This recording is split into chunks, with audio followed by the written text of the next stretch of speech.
नमस्कार। अद्भुत रामायण के अंतिम भाग में आपका स्वागत है, जो कि है सहस्त्रमुख रावण और माता सीता का महाकाली स्वरूप। अब तक हमने भगवान श्री राम को मर्यादा पुरुषोत्तम और अजय योद्धा के रूप में देखा था, जिन्होंने दशानंद रावण का अंत किया। किंतु पुष्कर द्वीप के अधिपति सहस्त्रमुख रावण के विरुद्ध यह युद्ध सामान्य युद्ध नहीं था। यह एक ऐसी परीक्षा थी जहां पुरुष तत्व की सीमाएं और प्रकृति तत्व की अनंत शक्ति का साक्षात्कार होने वाला था।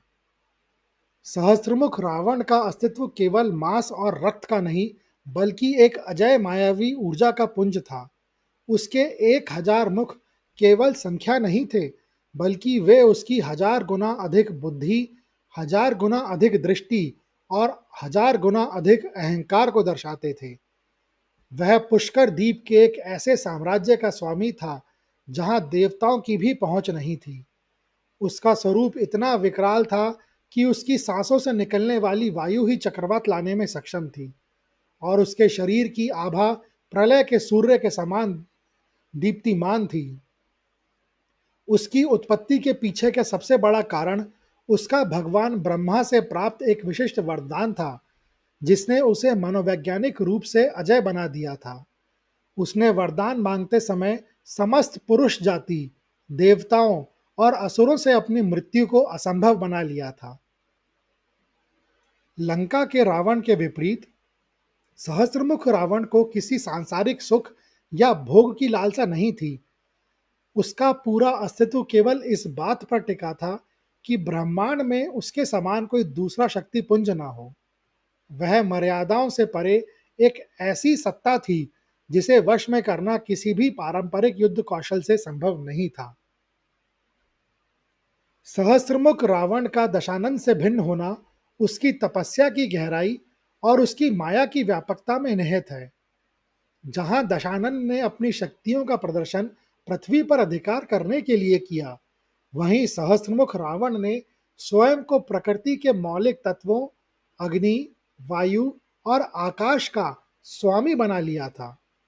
उसकी माया इतनी प्रबल थी कि वह एक साथ हजारों रूप धर सकता था और अपनी आंखों से निकलने वाले तेज से ही शत्रुओं को भस्म करने की शक्ति रखता था। अयोध्या की विशाल चतुरंगनी सेना, जिसमें सुग्रीव की वानर वाहिनी, विभीषण के राक्षस योद्धा और लक्ष्मण, भरत व शत्रुघ्न जैसे महारथी सम्मिलित थे, पुष्कर द्वीप पहुंच चुकी थी। जैसे ही युद्ध की रणभेरी बजी, सहस्त्रमुख रावण अपने 1,000 सिरों और 2,000 भुजाओं के साथ मेघ के समान गर्जना करता हुआ युद्ध भूमि में उतरा। उसके प्रत्येक मुख से अग्नि की लपटें निकल रही थीं और उसकी नेत्रों की ज्वाला से दिशाएं भस्म हो रही थीं। श्री राम ने अपने कोदंड धनुष से सहस्त्रों बाण छोड़े, जो आकाश में बिजली की भांति चमक रहे थे। उन्होंने ऐन्द्रास्त्र, वरुणास्त्र और आग्नेयास्त्र का प्रयोग किया, किंतु सहस्त्रमुख रावण ने उन सबको अपने 1,000 मुखों से ग्रास बना लिया। लक्ष्मण के बाण उसके अभेद्य कवच से टकराकर तिनकों की भांति टूट रहे थे। वानर सेना ने जब बड़े बड़े पर्वतों से प्रहार किया, तो उस महाबली रावण ने एक ही हुंकार में उन्हें धूल में मिला दिया। युद्ध के मध्य में सहस्त्रमुख रावण ने एक अत्यंत भयंकर वायव्यास्त्र का संधान किया। उस अस्त्र के प्रभाव से पूरी वानर सेना और श्री राम के भाई कोसों दूर उड़कर अचेत हो गए। अब रणभूमि में केवल श्री राम और वह महाबली असुर शेष था। श्री राम ने अग्नि अस्त्र, वरुण अस्त्र और बहुत प्रकार के तेजस्वी बाणों का प्रयोग किया, लेकिन सहस्त्रमुख रावण की माया और उसके वरदान इतने शक्तिशाली थे कि वे बाण उसके शरीर को छूकर वैसे ही गिर जाते जैसे पहाड़ से टकराकर घास के तिनके। राक्षस ने अट्टहास किया और एक विशाल गदा उठाकर श्री राम के वक्ष स्थल पर प्रहार कर दिया। वह प्रहार इतना भीषण था कि साक्षात परमेश्वर, जो मृत्यु को भी जीतने वाले हैं, लहूलुहान होकर रणभूमि में मूर्छित होकर गिर पड़े। उनके हाथ से धनुष छूट गया और पूरी सृष्टि में हाहाकार मच गया। देवता स्वर्ग से यह दृश्य देखकर त्राहि त्राहि कर उठे। उस क्षण समस्त ब्रह्मांड स्तंभित था, क्योंकि जिस सत्ता ने रावण का अंत किया वह स्वयं आज धराशायी थी। वहीं राम के रथ पर विराजमान माता सीता, जो अब तक मौन रहकर इस विनाश को देख रही थी, जब उन्होंने अपने स्वामी को पृथ्वी पर मूर्छित देखा तो उनकी आंखों में करुणा के स्थान पर प्रलयंकारी क्रोध उतर आया। उन्होंने एक क्षण के लिए भी संकोच नहीं किया। अद्भुत रामायण के अनुसार सीता ने अपने वास्तविक आदि शक्ति स्वरूप को जागृत किया, जो सृष्टि के सृजन और संहार का मूल कारण है। उनका स्वर्ण जैसा रंग तत्काल सघन मेघ के समान काले वर्ण में बदल गया। उनके नेत्रों से ज्वाला निकलने लगी और उनके शरीर से करोड़ों महाशक्तियां प्रकट होने लगीं। उनका शरीर क्षण भर में सघन अंधकार के समान कृष्ण वर्ण का हो गया। उनके नेत्रों से प्रलय की अग्नि प्रज्वलित होने लगी। अद्भुत रामायण यहाँ वर्णन करती है कि सीता ने साक्षात महाकाली का विकराल स्वरूप धारण कर लिया। उनके एक हाथ में खड़ग था, दूसरे में नरमुंड, और उनके गले में मुंडों की माला सुशोभित थी। महाकाली के इस अद्भुत रूप को देखकर सहस्त्रमुख रावण, जो अब तक स्वयं को अजय मान रहा था, वह भी भय से कांप गया। उसने अपने हजारों मुखों से अग्नि और शस्त्रों की वर्षा की, किंतु देवी ने उन सबको अपने मुख में समाहित कर लिया। महाकाली ने फिर एक भीषण अट्टहास किया, जिससे पुष्कर द्वीप की धरती फटने लगी। सहस्त्रमुख रावण का अहंकार और उसका वह अजय वरदान कि उसे कोई पुरुष नहीं मार सकता, वहीं समाप्त हो गया, क्योंकि उसका सामना साक्षात शक्ति से था। महाकाली ने अपनी दिव्य तलवार उठाई और बिजली की गति से सहस्त्रमुख रावण पर प्रहार कर दिया। देवी ने एक ही प्रहार से सहस्त्रमुख रावण के 1000 सिर को काट दिया। जब माता ने सहस्त्रमुख रावण के सिर काटे तो वे सिर आकाश में उछल गए। उन कटे हुए सिरों को देखकर माता काली ने भीषण अट्टहास किया। सहस्त्रमुख रावण का विशाल शरीर पर्वत की भांति धाराशाही हो गया। उसकी मृत्यु के साथ ही आकाश से देवताओं ने पुष्प वर्षा की, किंतु देवी का क्रोध अभी शांत नहीं हुआ था। रावण के वध के पश्चात महाकाली रणभूमि में तांडव करने लगी। उनके पदचाप से पृथ्वी पाताल में धंसने लगी और दसों दिशाएं कांपने लगीं। देवता और ऋषि मुनि भयभीत हो गए कि यदि यह नृत्य ना रुका तो संपूर्ण सृष्टि का अंत हो जाएगा। भगवान ब्रह्मा के आग्रह पर मूर्छित श्री राम की चेतना वापस आई। जब श्री राम ने अपनी आंखें खोलीं तो उन्होंने अपने सामने सीता को नहीं, बल्कि साक्षात कालिका को देखा। श्री राम ने अत्यंत विनयपूर्वक देवी की स्तुति की। उन्होंने कहा, हे देवी, आप ही परात्पर ब्रह्म की शक्ति हैं। आपने जगत के कल्याण के लिए यह रूप धरा है, अब शांत हो जाइए। प्रभु के वचनों और उनके स्पर्श से महाकाली का क्रोध धीरे धीरे शांत हुआ और वह पुनः अपने सौम्य सीता छवि में लौट आई। उन्होंने श्री राम के चरणों में प्रणाम किया और विनम्रता पूर्वक उनके पीछे खड़ी हो गई। महर्षि वाल्मीकि ऋषि भारद्वाज को समझाते हैं कि राम और सीता अलग अलग नहीं हैं। राम यदि ब्रह्म है तो सीता उनकी शक्ति है।